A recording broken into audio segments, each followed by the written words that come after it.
좋겠습니다. 조금 울리는데 마태복음 9장 9절에서 13절에 있는 말씀, 마태복음 9장 9절에서 13절에 있는 말씀 봉독해 드립니다.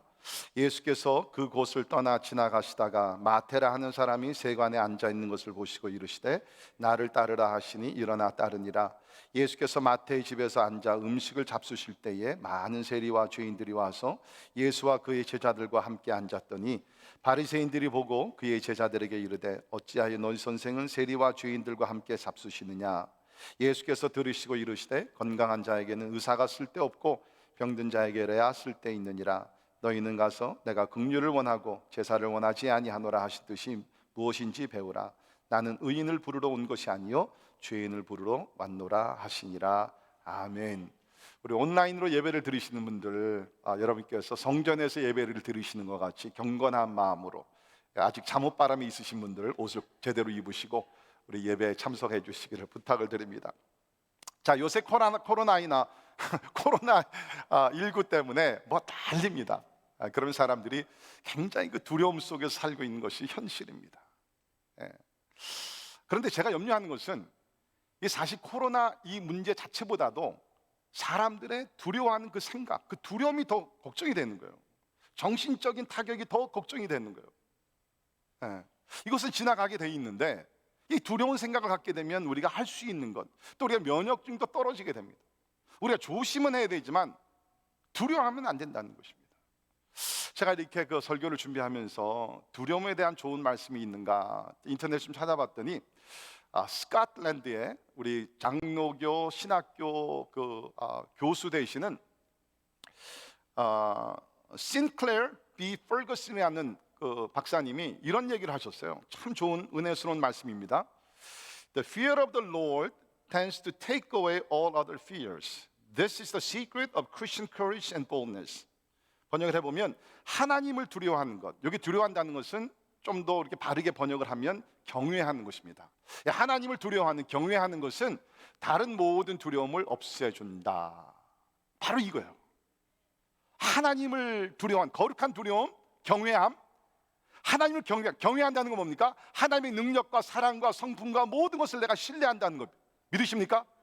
그럴 때 하나님을 그 두려워하는 그 거룩한 경외함이 우리 가운데 있을 때 우리 마음속에 있는 모든 두려움은 다 사라지게 된다는 것이에요. 이것이 바로 그리스도인들의 용기와 담대함의 비결이라고 그랬습니다. 저는 100% 동의합니다.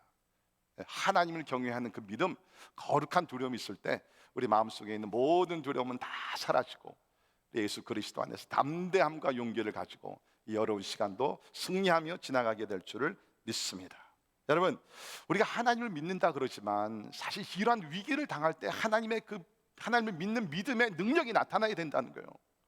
여러분, 우리 하나님이 어떤 하나님입니까? 이스라엘 백성들이 400년 동안 애굽에서 종살이를 하다가 이제 나오게 되죠. 출애굽을 하게 됩니다.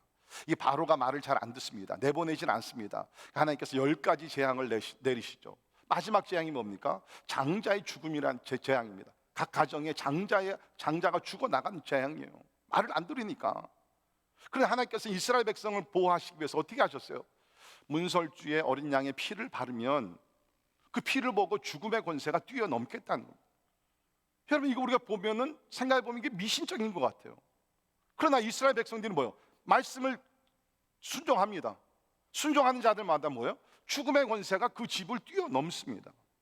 그 어린 양의 피는 뭡니까? 장차 오실 메시아 예수 그리스도의 피를 상징하는 것이었습니다. 저는 믿습니다, 여러분. 성경에 나오는 구원이라는 것은요, 반드시 우리가 영적으로 죽은 다음에 구원받아 천국에 갈 뿐만 아니라 이 세상에 살면서도 힘들고 어려울 때 하나님께서 구원하시는 전체적인 전인격적인 구원인 줄을 믿습니다. 여러분, 이럴 때를 보혈의 찬송을 많이 부르십시오. 예수의 이름을 더 선포하십시오. 그러면 바이러스가 근처로 왔다가도 뛰어넘어서 다른 집으로, 아니 다른 집도 안 되죠. 그냥 멀리 저 태평양으로 떠나가게 될 줄은 믿습니다. 할렐루야. 여러분, 우리 성경에 보면 이런 말씀이 있더라고요. 출애굽기 15장 26절 이르시되 너희가 너희 하나님 나 여호와의 말을 들어 순종하고 내가 보기에 의를 행하여 내 계명에 귀를 기울이며 내 모든 규례를 지키면, 보세요, 내가 애굽 사람에게 내린 모든 질병 중 하나도 너희에게 내리지 아니하리니 나는 너희를 치료하는 여호와임이라. 아멘. 같은 지역에 살고 있지만 하나님을 믿지 않던 애굽인들은 이런 재앙을 받았지만 이스라엘 백성들에게는 재앙이 임하지 않는다는 거예요. 하나님께서 여러분과 여러분의 가정 지금까지도 지켜주셨다, 앞으로도 지켜줄 줄을 믿습니다. 자, 그러기 위해서는 우리가 담대한 마음을 가져야 돼요. 담대한 마음을 가져야 돼요. 마음이 약해지면 안 된다. 자, 우리가 예수님의 마음을 우리가 계속 살펴보고 있는데 오늘 네 번째 시간으로 예수님의 담대한 마음에 대해서 살펴보도록 하겠습니다. 예수님의 마음은 온유한 마음입니다. 그래서 병든 자들을 치료해 주셨고, 소외된 자들의 친구가 되셨고, 어린아이들을 환영해 주시고, 안수하시고 축복해 주셨어요. gentle spirit and gentle heart. 너무나 온유하신 그런 예수님의 마음이죠. 그러나 동시에 우리가 사복음서를 전체 살펴보면 예수님에게는 담대한 마음이 있으셨다는 거예요. 담대해서 마귀와 싸우셨고, 담대해서 잘못된 것을 고쳐 잡으셨고, 담대해서 십자가의 죽음까지 지셨다는 거예요. 우리에게는 이 두 가지가 함께 있기를 주의 이름으로 축원합니다. 예수님의 온유한 마음과 예수님의 담대한 마음이 필요하다. 특별히 오늘 우리 말씀을 중심으로 예수님께서 언제 어떤 상황에서 이렇게 담대한 마음으로 이렇게 승리하셨는가 우리가 살펴보도록 하겠습니다. 첫 번째는 전도입니다. 예수님께서 전도하실 때 담대하셨어요. 담대하셨습니다. 자, 우리 오늘 본문 말씀 보면 예수님께서 공생애를 시작하시면서 이제 제자들을 한 명씩 부르십니다. 근데 오늘 보니까 마태라는 사람을 부르세요. 다른 곳에서는 마태가 레위라는 이름으로 기록이 되어 있습니다. 근데 마태복음을 기록한 이 마태 본인입니다. 이 마태가 여기서 나오게 되는데 예수님께서 이 마태를 부르셔서 나를 따르라. 그랬더니 이 마태라는 사람이 직업이 세리였는데 이 모든 것을 버리고 예수님을 따르게 됩니다. 근데 참 놀라운 것은 이 마태가 예수님의 부르심을 받고 이제 오늘날로 얘기하면 이제 새로 거듭난 것이죠. 그러니까 주님을 따라가기 전에 마지막으로 한 것이 뭐냐면 자기 집을 오픈을 해가지고 자기 친구들을 불러서 숭배를 하는 거예요. 그리고 그 자리에 예수님을 초대를 했습니다. 근데 보니까 이 사람이 직업이 세리니까 뭐예요? 초대를 받은 사람들이 대부분이 다 세리들이었습니다. 자, 그런데 거기 문제가 있죠. 문제가 뭡니까? 그 당시에 유대인들 가운데 세리라는 직업은요, 텍스 컬렉터라는 직업은 가장 욕을 많이 먹던 직업입니다. 이 사람들은 가장 욕심적이고 비애국적이고. 왜 그래요? 로마 제국의 통치를 받으면서 이 세리들은 뭐를 했습니까? 동족들에게 세금을 받아서 로마에다 바치는 것이에요. 근데 그거를 좀 정직하게 법을 잘 지키면서 했으면 뭐 문제가 아니 되겠죠. 근데 많은 경우에 이렇게 세금을 매기고 세금을 걷고 또 바치는 그 과정에 있어서 이 비리들이 많이 있었습니다. 부정부패가 많이 있었다는 거예요. 어떤 사람에게는 세금을 왕창 때립니다. 또 어떤 사람들은 적게 받고, 또 받은 것 중에서 많은 부분 자기가 착취해서 자기 주머니에 집어넣고. 그러다 보니까 그 당시에는 뭐냐면 세리라는 직업을 가진 사람들의 별명이 있습니다. 그 별명이 죄인입니다. 그래서 오늘도 본문 말씀을 보게 되면 우리 11절에 세리와 죄인들과 함께 잡수신다. 그러니까 세리 이퀄 죄인들이라는 거예요. 근데 예수님께서 그 많은 직업인들 중에서 하필이면 마태, 세리였던 마태를 주님께 제자로 부르십니다. 그리고 그 마태는 자기 집을 오픈해서 숭배를 하면서 예수님을 부르는데 초대를 받은 사람들이 보니까 뭐예요? 세리들과 죄인들입니다. 그러니까 그 당시 종교 지도자들이었던 바리새인들이 그 광경을 보고서 예수님의 제자들, 야, 너희 선생은 어떻게 하나님의 아들이라고 거룩하신 분이라고 얘기하는데 우리 저렇게 진짜 이 세상에서 가장 진짜 못된 사람들이 세리들인데 어떻게 예수님께서 저 사람들과 식사를 같이 할 수 있느냐? 유대인들은 아무나 식사를 같이 안 했다고 합니다. 어떤 좀 관계가 있고 친감이 있는 그러한 사람들과만 식사를 했는데 어떻게 예수님이 저런 죄인들과 세리들과 식사를 할 수 있느냐? 그래서 비난을 한 것입니다. 여러분, 예수님께서 바리새인들이 이러한 반응을 보일 것을 모르셨을까요? 아셨을 것입니다.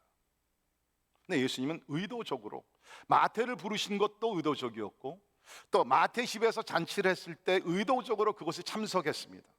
왜? 그 당시 바리새인들이나 이런 유대인들이 이러한 세리들을 무시하고 차별하고 이런 것들을 다 깨고 하나님의 아들 예수께서 이 땅에 오신 것은 여기 뭡니까? 13절 하반절에 나는 의인을 부르러 온 것이 아니요 죄인을 부르러 왔다. 그러니까 그 당시에 세리 이꼴 죄인이었거든요. 그러니까 내가 온 것은 세리와 같이 죄인 중에 죄인 된 사람들을 나는 부르러 왔다는 것이에요. 그러니까 사람들의 눈은 무서워하지 않냐고 담대하게 사람들은 비난할 수 있을지 모르지만 손가락질했습니다. 그러나 예수님은 담대한 마음을 가지고 이러한 많은 세리들을 구원하신 줄을 믿습니다. 이게 예수님의 담대한 마음이라는 거예요. 우리가 뭐 이뿐만 아니죠. 성경을 보게 되면 이런 일들이 여러 곳에서 나오게 됩니다. 우리 요한복음 4장에 보면 예수님께서 사마리아 여인을 구원하신 것을 우리가 보게 됩니다. 근데 거기 보면 예수님께서 의도적으로 사마리아 지역을 통과하여야 하겠는지라, He had to go through Samaria. 유대인들은, 사마리아인들은 피가 섞인 사람이라 해서 무시했습니다. 차별했습니다. 사람 취급을 안 했습니다. 더러운 사람이라 그랬습니다. 그래서 유대인들 사마리아 지역이 그것이 숄카, 지름길인데도 불구하고 삥 돌아가지 않았습니까? 근데 예수님께서 이날은 아예 의도적으로 계획을 세우셔 가지고서 사마리아 지역을 가셔서 우물가로 가십니다. 거기서 여인을 만나게 됩니다. 사마리아 여인입니다. 우리 주님은 다 아셨습니다. 이 여인이 그 오실 것을 아셨겠죠. 유대인이 사마리아 사람을 만난, 그 당시의 풍습으로, 유대의 법으로 용납되지 않는 것이었습니다. 비난받을 일입니다. 더군다나 남자가 또 여자를 만나는 것입니다. 이 여자가 보통 여자입니까? 과거가 화려한 여자입니다. 남편이 5명, 지금 살고 있는 남자도 자기 남편이 아니고 동거하는 사람이었습니다. 그러니까 유대인의 남자가 이런 사람을 만난다는 것은 절대로 이것은 용납이 안 되는 거예요. 아주 욕먹을 그런 행동입니다. 그러나 예수님께서는 그 여인을 너무 사랑하시고 불쌍히 여기셨기 때문에 의도적으로 그 지역에 들어가서 이 여인을 만나시고 구원을 시켜주셨다는 거예요. 우리 누가복음 19장에 보게 되면 또 한 명의 세리가 나옵니다. 이 사람은 세리 중에 왕초입니다. 세리장입니다. Chief Tax Collector. 그 아래 많은 세리들이 있던 사람이죠. 삭개오. 예수님께서 지금 뭡니까? 여리고성을 지나가시면서 예루살렘으로 들어가십니다. 그럼 예루살렘 입성하시 십자가 달려 죽으시는 거예요. 그 엄청난 큰 일을 눈앞에 두시고 삭개오라는 사람, 세리장, 죄인 중에 죄인이죠. 유대인들 보기에. 그런데 이 사람을 만나서 아마 그 집에 가셔서 하루 유하시면서 구원을 베풀어 주셨다는 거예요. 이게 담대함이라는 거예요. 사랑하는 성도 여러분, 우리가 전도할 때 담대한 용기를 가지고 전도하기를 주의 이름으로 축원합니다. 우선은 그 누구도 차별하지 말고, 그 사람이 창녀가 되건 뭐가 되건 간에 상관하지 말고 그 영혼을 불쌍히 여기면서, 사람들은 뭐라 한다 할지라도 그 사람의 평이 어떤 건 상관하지 말고 그 영혼을 불쌍히 여기면서 예수님과 같이 담대한 마음을 가지고 하나님께서 인도하시는 것에 누구든지 가서 예수님의 사랑을 전하기를 간절히 바랍니다. 그러기 위해서 뭡니까? 우리에게 담대함이 필요하다는 거예요. 우리가 전도하러 나갈 때 두려운 생각이 많이 있습니다. 여러 가지 그러니까 전도를 해야 된다는 것은 알지만 두려움이 우리에게 많이 있죠. 네, 여러분 그때 이 말씀을 좀 기억하면 좋겠습니다. 우리 마태복음 10장 19절 같이 읽습니다. 시작. 너희를 넘겨줄 때에 어떻게 또는 무엇을 말할까 염려하지 말라. 그때에 너희에게 할 말을 주시리니 말하는 이는 너희가 아니라 너희 속에서 말씀하시는 이 곧 너희 아버지의 성령이시니라. 아멘. 우리가 전도하러 나갈 때 가서 무슨 얘기하지? 무슨 말로 대화를 시작할까? 걱정이 많으십니다. 근데 성경이 뭡니까? Don't worry. 그때가 되면 하나님께서 할 말을 주신다는, 할 말을. 여러분, 우리가 보통 전도하게 되면 이 비신자들에 대한 두려움이 있습니다. 꼭 다른 외계인들인 생각을 해요. 절대로 아니에요. 다 비슷해요. 우리가 대화를 나눌 수 있는 공통적인 그 이야기들이 많이 있습니다. 가정에 대해서, 직업에 대해서, 운동에 대해서, 정치는 피하는 게 좋겠죠. 아무튼 우리가 대화할 수 있는 것이 많이 있어요. 그렇게 복잡하진 않아요. 근데 우리는 두려운 생각 때문에 전도를 못 한다는 거예요. 하나님의 말씀이 내가 할 말을 주겠다는 거예요. 할 말을 주겠다는 거예요. 또 한 가지 우리가 알아야 될 것은 뭐냐면 거절에 대한 두려움이 있어요. 만약에 내가 나가서 복음을 전했는데 그 사람이 안 받아들이면 어떡하지? 여러분, 전도의 한 부분은 거절입니다. 근데 거절을 당할 때 이걸 개인적으로 받아들이지 마시고 낙심할 필요가 없어요.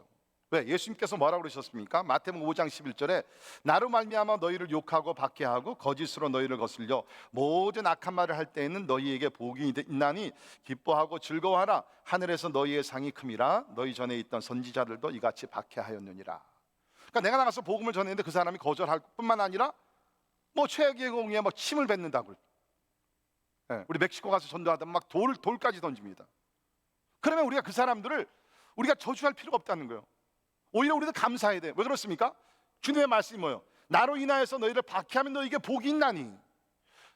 참 그 사람이 예수를 거절한 건 안타깝지만 나에게는 뭡니까? 핍박을 받았기 때문에 하나님께서 내가 너에게 복을 준다는 거예요. 그러니까 그 사람이 거절한 사람이 뭡니까? 오히려 나를 복을 받게 만들어준 사람이라는 거예요. 그러니까 여러분들 앞으로 다음부터 전도했을 때 거절하는 분들에게 가서 손을 잡아 Thank you so much. 너무너무 고마워. 당신 나에게 축복을 줄 수 있는 기회를 준 것입니다. 적어도 마음으로 여러분께서 그렇게 생각하면 두려울 것이 없다는 거예요. 또 한 가지 우리가 알아야 될 것은 뭐냐면, 우리가 나가서 전도한다는 것은 뭐냐면요, 하나님께서 구원할 사람들을 이미 예정을 해놓으셨어요. 그러니까 우리는 모릅니다. 누가 하나님께서 구원하실 작정한 사람인지 모르니까 나가서 두들기다 보면, 우리 생고구마 전도 우리 방법을 우리가 찔러 보면 이 하나님께서 구원하실 작정한 영혼이 여기 있구나, 그것을 우리가 알게 된다는 거예요. 제 얘기가 아닙니다. 우리 사도행전 13장 48절 같이 읽습니다. 시작. 이방인들이 듣고 기뻐하여 하나님의 말씀을 찬송하며 영생을 주기로 작정된 자는 다 믿더라. 아멘. 이거 보세요. 영생을 주시기로 작정된 자는 다 믿게 돼 있다는 거예요. 영생을 주시기로 작정된 다 믿게 돼 있다는 거예요. 이게 This is fantastic. 이게 놀라운 것이라고. 하나님께서 구원하시기로 작정된 준비된 영혼들을 만나게 된다. 2년 좀 전이죠. 우리 교회에서 럭걸스 대학에 우리 이제 새 학기가 시작이 되면 일주일 동안 이제 오리엔테이션 위기에 나가 전도하지 않습니까? 수백 명의 학생들을 만나잖아요. 근데 그 가운데서 하나님께서 예비한 구원하실 작정한 영혼들이 있어요. 제가 우리가 처음으로 나갔을 때 중국에서 온 유학생입니다. 참 희한한 것은요, 우리 같은 한국 사람인데도 한국 유학생들은 거의 다 안 듣습니다. 다 피해가고 거절합니다. 근데 요새 보면 한국이 하나님께서 중국을 많이 사랑하시는 것 같아요. 중국에서 온 유학생들은요, 한 50%는 멈추고 우리 이야기를 잘 들어줘요. 그때도 전도하는데 이 남학생이 이제 보니까 인상이 참 좋더라고요. 굉장히 이렇게 막 그냥 스마일 페이스, 아주 웃음이 가득한 학생이에요. 그래가지고서 이제 내가 얘기했죠. Where are you from? 어디서 왔어? 그랬더니 from China. 그래서 great. China 어디서 왔어요? 그러니까 어디서 왔다고 얘기해요. 그래서 제가 I've been to China so many times. 그러면서 제가 그동안에 중국 다녀온 도시들 할빈부터 시작해가서 베이징, 샹하이, 광저우, 난닝, 청도 쭉 얘기했더니 그 학생이 눈이 커지면서 자기보다 더 많이 다녔다는 거예요. 그러면서 대화가 이제 시작이 되는 거예요. 이제 그러고 나서 한참 대화를 하고 나서 제가 브라이언 전도사님 또 연결시켜주고, 그래서 결국엔 그 학생이 우리 교회 와서 예수님의 복음을 듣고 예수님 영접했고, 여러분 지금 그 학생이 얼마나 일을 많이 하는지, 이 친구는 럭커스에 공부하는 학생인지 아니면 신학생인지 제가 지금 모를 정도로 얼마나 열심히 하나님 부르시면 자기는 신학교 가겠다는 거예요. 할렐루야. 여러분 하나님께서 준비하신 영혼이에요. 그런 간증을 제가 하는 자면 너무 그러니까 여러분께서 우리의 전도는 뭐냐면, 우리는 모르니까 가서 한번 이렇게 만나서 이 사람이 하나님께서 구원하시기로 작정된 영혼인지 그것을 우리가 알아보면서 살게 되면, 여러분 전도가요 생각보다는 그렇게 어렵지 않아요. 우리가 먼저 겁을 먹어서 문제예요. 특별히 지금 같은 상황 사람들이 다 두렵잖아요. 이때 전도하기 진짜 좋은 기회예요. 예수님 같이 사람의 눈을 무서워하지 말고 그 영혼을 깊이 사랑하는 마음을 가지고 담대한 마음으로 전도하는 우리 모두가 되기를 주의 이름으로 축원합니다. 우리 두 번째는 예수님의 마음을 보시면 불의한 행동을 보시면서 책망하시는 것을 보게 됩니다. 불의한 행동을 보시면서 예수님 담대하게 책망을 하셨어요. 예수님은요 항상 무조건 그냥 다 용서하시고 덮어주시고 그런 게 아니라, 물론 예수님 대부분의 사람들 다 환영했죠. 아까 말씀드린 세리도 환영했고 어부들도 환영했고 병든 자들도 다 받아주셨고, 근데 성경을 보면 예수님께서 환영하지 않은 부류들이 있어요. 그 사람들이 누구냐면 바리새인들과 서기관. 다는 아니죠. 우리가 아는 대로 니고데모도 바리새인이었고 아리마대 요셉도 공회원이었습니다. 그러니까 대부분의 근데 바리새인들은 교만했어요.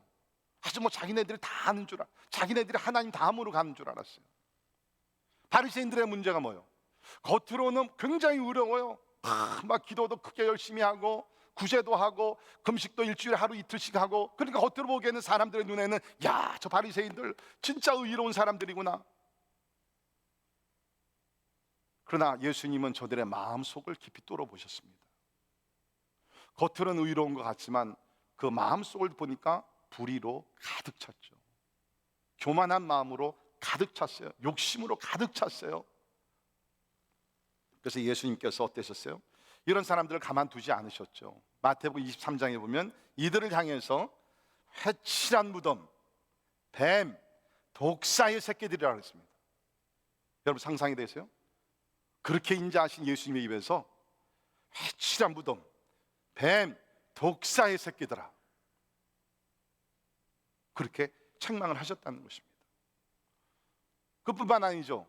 우리 사복음서를 종합해서 우리 살펴보면 예수님께서 공생애를 하시면서 예루살렘 성전에 들어가 2번씩이나 성전을 깨끗하게 정화시키시는 사건이 일어납니다. 성전에 올라갔더니 성전에서 모여서 기도하고 하나님을 예배해야 되는데 성전에 들어가 보니까 장사꾼들이 가득 찬 것이에요. 무슨 장사를 했어요? 돈을 받고 오는 장사하는 사람들. 성전 돈이 따로 있었습니다. 세상에서 쓴 돈을 하나님께 드리지 못했어요. 성전 템플 머니를 만들어 가지고서 사람들이 와서 하나님의 헌금을 하고 돈을 바꿔야 돼요. 그러니까 돈을 바꿔주는 사람들이 거기서 돈을 돈을 바꾸서 피를 바꾸서 그것을 뭐예요? 돈을 바꿔주면서 돈을 버는 거예요. 하나님의 성전에서 그런 짓을 하고 있었던 거예요. 그뿐 아니죠.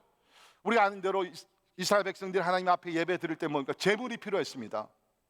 그렇죠. 뭐 비둘기나 뭐 여러 가지 양이나 뭐 이런 것을 가지고 하나님 앞에 제사를 드려야 되는데 저들이 진짜 정성을 다해서 집에서 흠도 없고 점도 없고 깨끗하게 준비해 가지고서 제산물을 가지고 옵니다. 그러면은 거기 성전 앞에서 문지기들이 지킨 사람도 있어 가지고서 검사를 해보는 거예요. 양을 검사해 봅니다.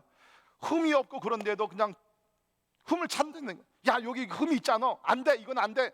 그러면 어떻게 합니까? 어떻게 하면 하나님을 제사할 수 있습니까? 그러면 성전에서 준비된, 성전에서 우리가 키운 그런 제산물들이 있어. 이것을 사서 하나님 앞에 예배 드려.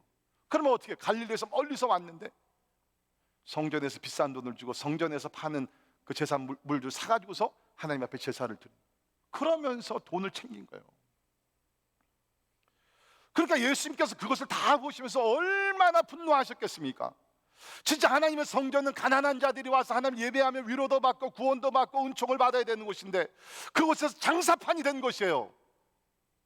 예수님이 분노하셔가지고서 장사하는 테이블을 다 뒤집어 엎으시고 주님께서 저들을 책망하셨습니다. 여러분, 이것이 예수님이에요. 우리 예수님을 알 때 바로 알기를 바랍니다. 그냥 뭐 예수님은 사랑으로서 이것도 좋고 저것도 좋고 이것도 용납하고 저것도 용납하고 그래 뭐 다 그런 것이지. No way. 우리 예수님 거룩하신 하나님이신 줄 믿습니다. 하나님을 두려워하는 우리 성도들이 되기를 주의 이름으로 축원합니다. 제가 말씀을 준비하면서 그런 생각을 해봤어요. 만약에 예수님께서 오늘 우리 현대 교인들을 방문하신다 그러면 어떻게 하실까? 참 하나님의 오늘날 교회의 모습을 기뻐하실까? 교회는 뭡니까? 만민이 모여 기도하는 집이라 그랬습니다. 과연 만민이 모여 기도하는 집이 되어 가고 있는가? 어떤 곳이 어떤 교회들을 보게 되면 소셜 클럽입니다. 이게 하나님을 예배해야 되는데 사람들의 그냥 재미를 위해서 모이는 곳들이 있어요. 여러 모임들은 많이 있지만 하나님이 영광을 받으시자 하나님이 중심이 되지 않는 그런 교회들도 있습니다. 우리 과거에 요새는 좀 사라졌지만 보게 되면 미국 교회들은 빙고 게임들을 많이 했잖아요. 교회에서 모여서 하나님을 찬양해야 되는 곳에서 이러한 것들이 이루어지고 하나님 보시기 여러분 해 아래 새 것이 없다고 2000년 전에 교회가 타락했던 것이나 오늘날 똑같다는 것입니다. 아마 주님께서 오늘날 교회를 방문하시면 우리 하나님은 어제나 오늘나 영원토록 동일하신 하나님이세요. 2000년 전에는 하나님께서 책망하시고 진도하셨는데 오늘 만약 그냥 받아주시고 넘어가신다 그러면 하나님은 동일하신 하나님이 못 되십니다. 그렇다 그러면 아마 오늘날 하나님께서 우리 교회들 21세기의 교회를 방문하신다 그러면 아마 책망하시며 진짜 막 교회 이런 테이블을 다 뒤집어 엎으시면서 정화하시는 그런 작업을 해야 되실지도 모른다. 사랑하는 성도 여러분, 우리는 예수님의 담대한 마음을 본받아 우리 주변에 우리 가족들부터 시작해서 또 우리 사랑하는 성도들, 그러다 참으로 저들이 유혹을 받아가지고서 세상으로 타락하고 하나님의 말씀을 타협하며 그런 삶을 사는 거 보게 되면 예수님의 담대한 마음을 가진 사람들이라 그러면 그것을 우리가 보고 겸손히 자기 자신을 먼저 살피고 또한 책망하며 나의 형제 자매들을 바로 잡아야 될 줄을 믿습니다. 이게 우리 사명이에요, 여러분. 이것이 우리 교회의 모습이 되어야 된다는 거예요. 근데 많은 경우에 어떻게 해요? 누구의 잘못을 내가 가서 이야기해주고 고쳐 잡아주고 책망하는 것이 이게 참 힘들잖아요. 여러분, 저도 목사지만 제가 하는 것 중에 하나가 성도들이 잘못된 길을 가면 책망을 해야 되는데 참 진짜 그게 힘들어요. 책망하기 전에 제가 여러 날을 고민하며 기도하면서 생각을 많이 합니다. 그러다가 진짜 이건 안 되겠어요. 그 부릅니다. 뭐 책망이라고 얘기는 못해요. 그냥 권면 권면을 좀 하더라도 오늘날의 교인들은요, 권면조차도 받아들이질 않아요. 대부분은 삐지고 시험 들고, 에이 뭐 교회가 여기밖에 없어요? 다른 교회 가지. 그러면 다른 교회로 뛰쳐나갑니다. 참 제 마음이 안타까워요. 교회는 여러분, 누가 혹 진리에서 벗어나게 되면 바로 잡아줘야 되는 것이 그런 것이 교회라는 거예요. 사도 바울이 뭐라고 얘기했습니까? 에베소서 5장 11절 같이 읽습니다. 에베소 5장 11 시작. 너희는 열매 없는 어둠의 일에 참여하지 말고 도리어 책망하라.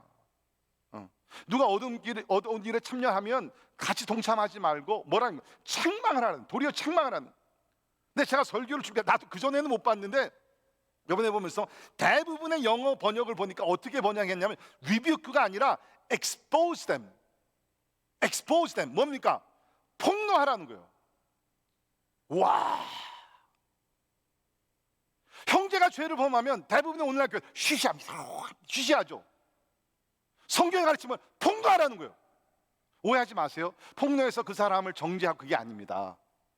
그게 아니라 이거를 드러내서 바로 잡아주고 책망하고. 여러분, 교회의 징계나 책망의 궁극적인 목적은 뭐예요?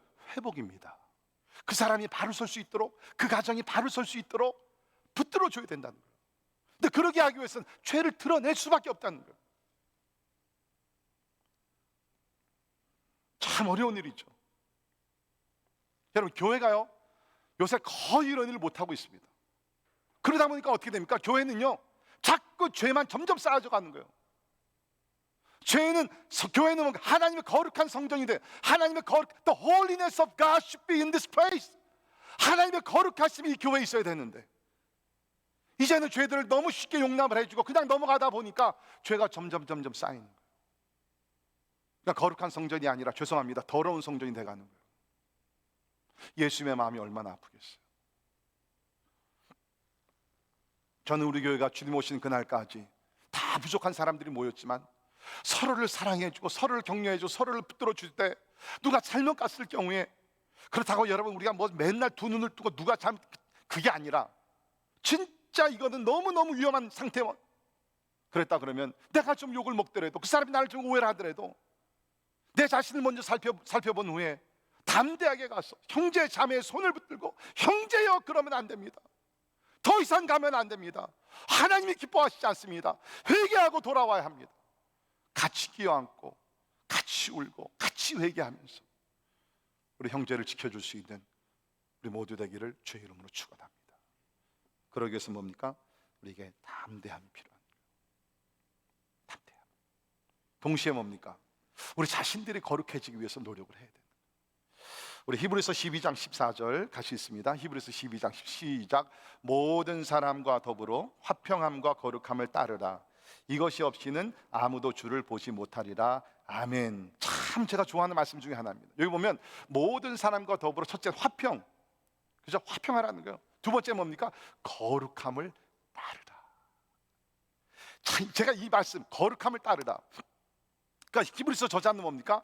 우리가 이 땅에서 사는 동안에는 죄 없는 상태, 완전 거룩함에 이르지 못할 것을 알았던 것 같아요.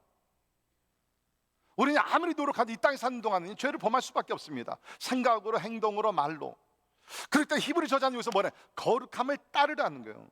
어떤 성경에 보게 되면 Pursue after the holiness, 하나님의 거룩함을 쫓아가라는 거예요. 비록 부족하고 실패하고 넘어진다 할지라도 적어도 거룩함이라는, 하나님의 거룩함이 나의 목표가 되고, 하나님의 오늘도 성령의 도우심, 하나님의 은혜 가운데서 주여 세상에 타락한 것을 쫓아가지 말게 하시고 하나님의 거룩함을 쫓아가게 하여 주시옵소서. 저는 오늘 예배 참석하신 여러분들, 또 온라인으로 예배를 들은 여러분들 가운데 결단 중에 하나가 하나님의 거룩함을 쫓아가는 우리 성도들이 되기를 주의 이름으로 축원합니다. 여러분 못한다고 하지 마십시오. 뭐 육신이 약하니까 할 수 없다고 하지 마십시오. 하나님께서 도와주시면 우리 하나님의 거룩함을 더 쫓아가며 하나님이 거룩하신 것이 우리가 거룩하게 될 줄을 믿습니다.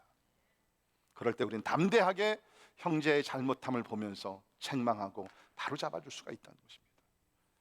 세 번째, 십자가의 죽음입니다.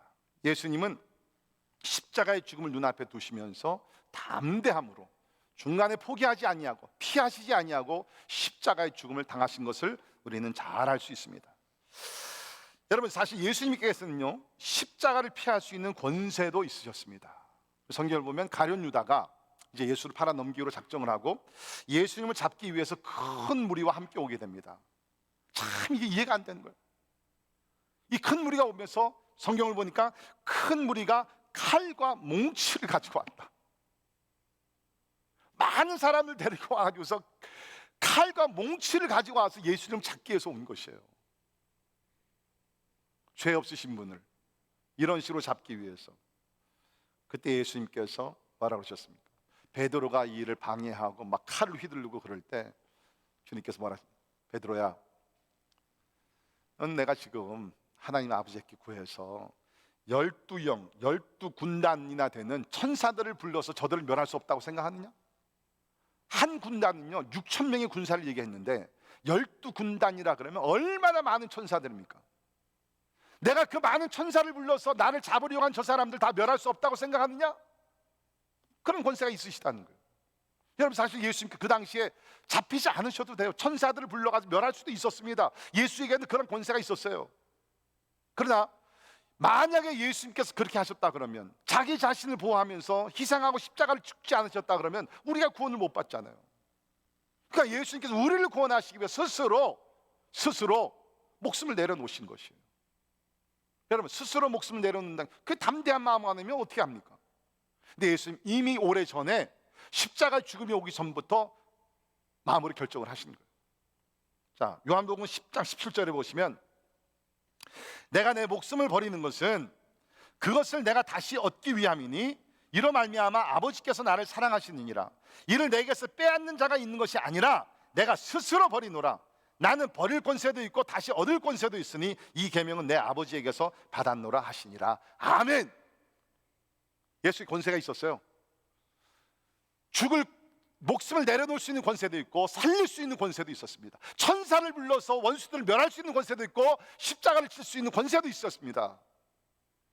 예수님께서 여러분과 저를 구원하시기 위해서 자기 목숨을 아끼지 아니하시고 희생하시기로 결단을 하신 거예요. 죽기로 마음을 결정하셨다는 것입니다. 스스로 버리기로 결정을 하셨다는 것입니다. 이게 담대함이에요. 이게 담대함. 우리는 지금 사순절을 지나고 있습니다. 우리가 예수님의 마음을 담는다는 것은 뭡니까?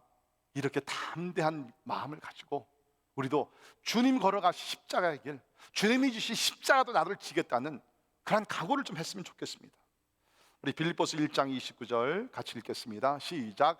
그리스도를 위하여 너희에게 은혜를 주신 것은 다만 그를 믿을 뿐만 아니라 또한 그를 위하여 고난도 받게 하려 하심이라. 아멘. 이게 우리 부르심이에요. 예수를 믿어 구원받을 뿐만 아니라 그를 위하여 고난도 받게 하신다. 그를 위하여 고난도 받게.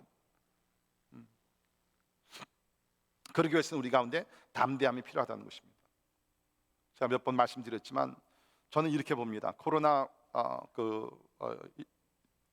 19 이거를 우리가 It's matter perspective, 이걸 살아가면서 다 그렇지 않습니까? 내가 어떤 관점으로 이 문제를, 이 위기를 내가 지금 이제 받아들이고 있느냐가 중요한 거예요.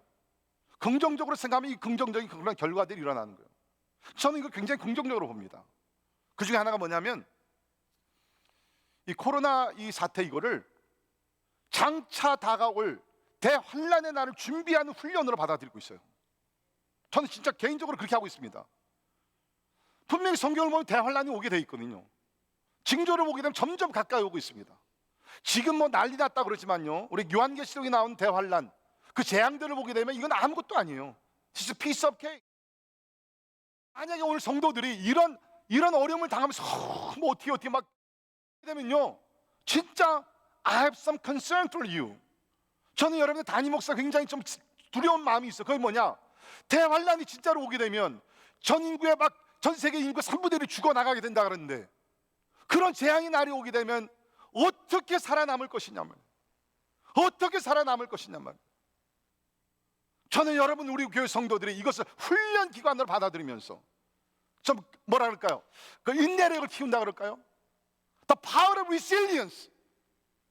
내가 싸워 이길 수 있는 그 인내력을 좀 키우면 좋겠어요.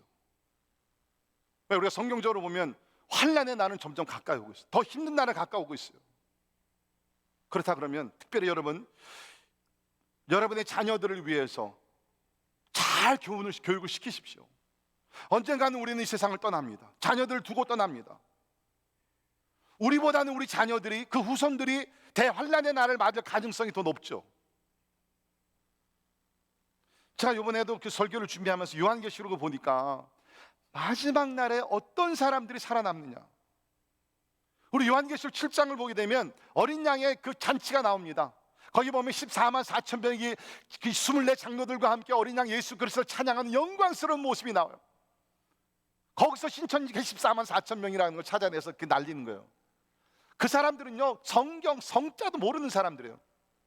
거기 14만 4천 명은 뭡니까? 꼭 그 문자적으로 14만 4천이 아니라 구약시대와 신약 성도, 신약에 사는 성도들 모든 사람들, 거기 셀 수 없는 무리라 그랬어요. 14만 4천이 상징적인 것이고요, 셀 수 없는 numerous people of believers, 그 사람들이 나와서 어린 양 그리스도 앞에 거룩하다 거룩하다 찬양과 경배를 올려드린다 그랬어요. 근데 그 사람들이 누구냐? 계시록 7장 14절에 보면 큰 환난에서 나오는 자들, 요한계시록 12장 11절을 보면 죽기까지 자기들의 생명을 아끼지 않는 자들이라 했어요. 이런 사람들이 마지막 날 구원을 받는다는 거예요. 저는 여러분께 부탁하고 기도합니다. 여러분 끝까지 신앙을 지키시고 환난 날의 믿음을 지키면서 승리하는 여러분들이 되기를 주의 이름으로 축원합니다. 그래서 어린 양 잔치에 나가서 우리가 함께 찬양을 하는 것이에요. 함께 찬양을 하는 것이에요. 담대한 마음이 필요합니다. 담대한 마음이 필요합니다. 말씀의 결론을 내리면서 사도 바울이 디모데후서 1장 7절 8절에 이런 말씀을 주셨습니다. 우리 같이 한번 읽도록 합니다. 시작. 하나님이 우리에게 주신 것은 두려워하는 마음이 아니요 오직 능력과 사랑과 절제하는 마음이니, 그러므로 너는 내가 우리 주를 증언함과 또는 주를 위하여 갇힌 자 된 나를 부끄러워하지 말고 오직 하나님의 능력을 따라 복음과 함께 고난을 받으라. 아멘. 하나님이 우리에게 주신 것은 두려워하는 마음이 아니라 능력이라 그랬습니다. 이 능력은 뭡니까? 하나님의 능력을 따라 복음과 함께 고난을 받으라. 우리가 지금 고난을 받고 있어요. 저는 이런 때에 위축되지 말고 우리 신앙을 잘 지키면서 이것이 그리스도를 위한 고난이 되기를 주의 이름으로 축원합니다. 하나님께서 능력을 주신다는, 두려움이 아니라 조심히 우리가 살지만 능력 가운데 우리가 두려움을 극복하며 담대한 마음, 용기를 가지고 날마다 살아가기를 주의 이름으로 축원합니다. 기도하겠습니다. 고마우신 하나님 감사합니다. 예수 그리스도를 나의 구세주로 영접하게 하시고 예수님의 마음을 가지고 살게 하시니 감사합니다. 지금 우리가 계속해서 설교 시리즈를 통해서 예수님의 마음을 공부하고 있습니다. 오늘 우리가 예수님의 담대한 마음에 대해서 함께 은혜를 나눴습니다. 예수님께서 전도하실 때, 불의한 일을 보셨을 때, 하나님 아버지 또 십자가의 죽음을 눈앞에 두셨을 때 약해지지 아니하시고 끝까지 승리하신 것을 우리가 보았습니다. 주여, 우리도 이 예수님의 담대한 마음을 가지고 하나님, 우리가 진짜 전도에 대한 두려움을 다 내려놓게 하시고 담대함으로 나아가 하나님의 모든 사람들을 사랑하며 모든 민족들에게 복음을 전하는 예수님의 증인들이 되게 하여 주시옵소서. 예수님의 담대한 마음을 본받아 우리 주변에 또 식구들 가운데 하나님의 말씀에 벗어난 행동을 하는 사람들이 있으면 겸손히 사랑으로 우리가 저들을 책망하며 바로 잡을 수 있는 그런 담대함도 우리에게 허락하여 주옵소서. 특별히 기도합니다. 주님 주신 십자가 우리도 지고 갈 수 있도록 담대함을 주셔서 환난의 날이다 할지라도 주님의 고난을 기억하며 이 길을 우리가 믿음을 지키며 나가는 가운데 하나님의 승리하여 우리 주님 주시는 생명의 면류관, 의의 면류관을 받는 그날까지 전진하는 예수 그리스도의 용사들이 되게 하여 주시옵소서. 감사와 영광을 주께 올려드리며 존귀하신 예수님 이름으로 간절히 기도하옵나이다. 아멘. 우리 다 일어나셔서 결단에 찬양하십니다. 선한 능력으로 우리가 일어나 승리의 자리로 나가기를 바랍니다.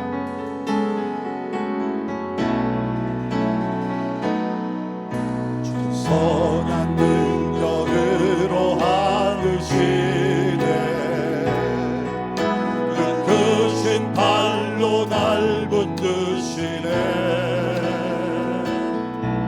절망 속에도 흔들리지 않고 사랑하는 주 얼굴 다시 한번 찬양합니다. 주 선한 능력으로 주 선한 능력으로 그렇습니다. 하나님이 우리를 안고 계십니다.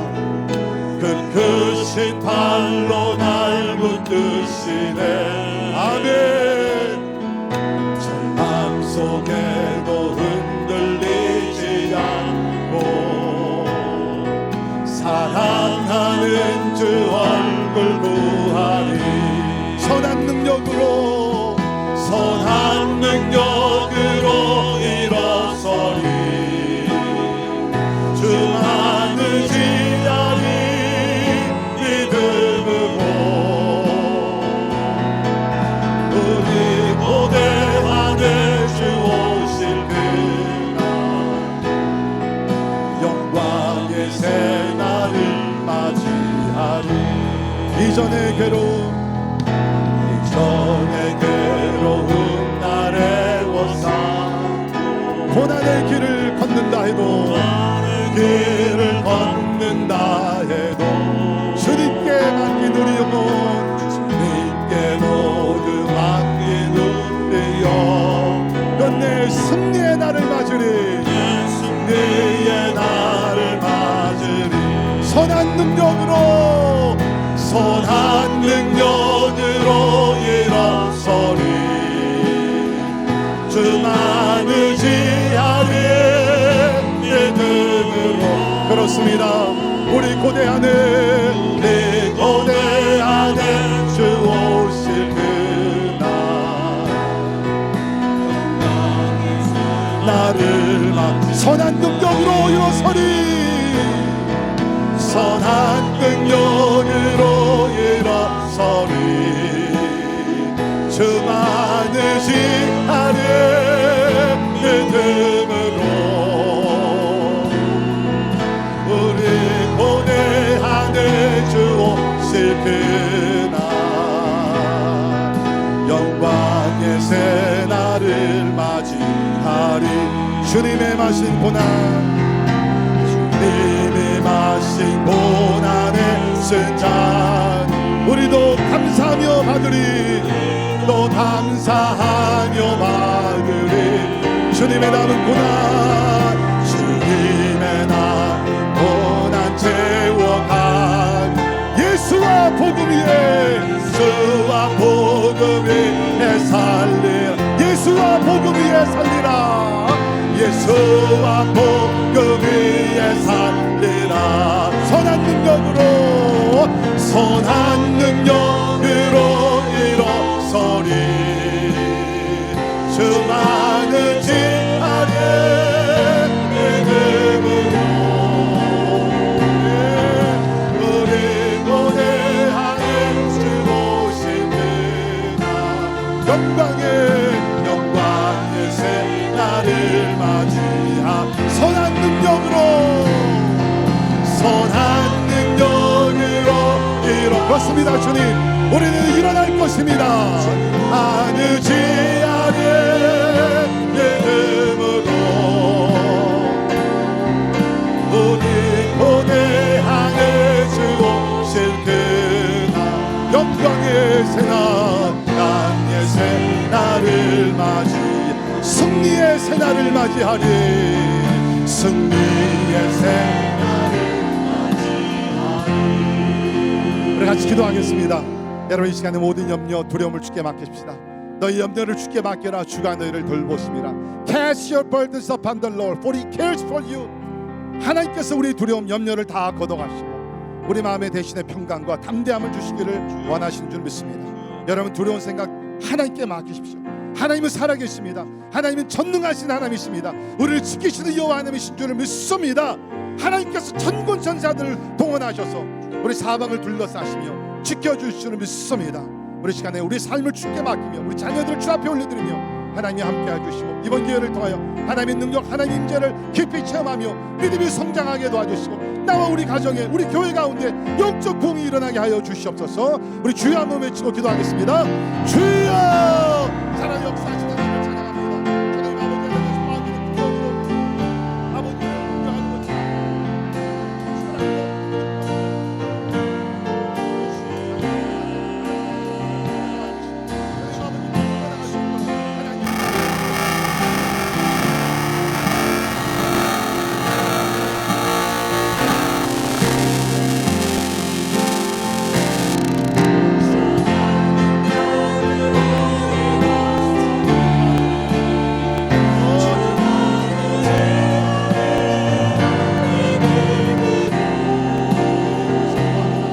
예수 십자가의 피로써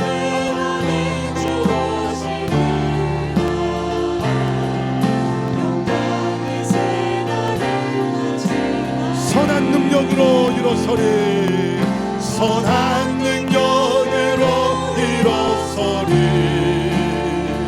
주만을 지하리 믿음으로 우리 고대하는 주 오실 그날 영광의 새날을 다시 한번 선한 능력으로 일어서리, 선한 능력으로 일어서리, 주만을 지하리 믿음으로 우리 고대하는 주 오실 그날 영광의 새날을 맞이하리. 아멘. 아멘. 광고드린 대로 내일부터 목자님들을 통해서 여러분께서 매일 찬양 그리고 성경 읽기 그 본문을 받게 되십니다. 여러분 우리 이때는 말씀과 기도 찬양밖에 없습니다. 제가 기도하면서 참 은혜되는 찬양을 목자들 통해서 매일 여러분에게 이제 공급하게 됩니다. 우리 말씀 읽으시고 찬양 가운데 승리할 수 있기를 간절히 바랍니다. 기도합니다. 지금은 항상 우리와 함께 하시며 끝날까지 함께 하시겠다고 약속하신 우리 주 예수 그리스도의 은혜와 하나님의 무한하신 영원하신 사랑하심과 성령님의 감화 감동 역사 충만케 하심이 오늘 예수님의 담대한 마음 메시지를 듣고 우리 또한 예수님과 같이 담대한 마음을 가지고 나아가 두려움을 극복하며 전도하며 불의한 일을 바른 길로 잡아주고 하나님이여 십자가를 지며 승리의 길로 나가길 원하니 우리 사랑하는 모든 성도들 머리 위에 지금부터 영원까지 함께 하시기를 예수님의 이름으로 간절히 축원하옵나이다. 아멘.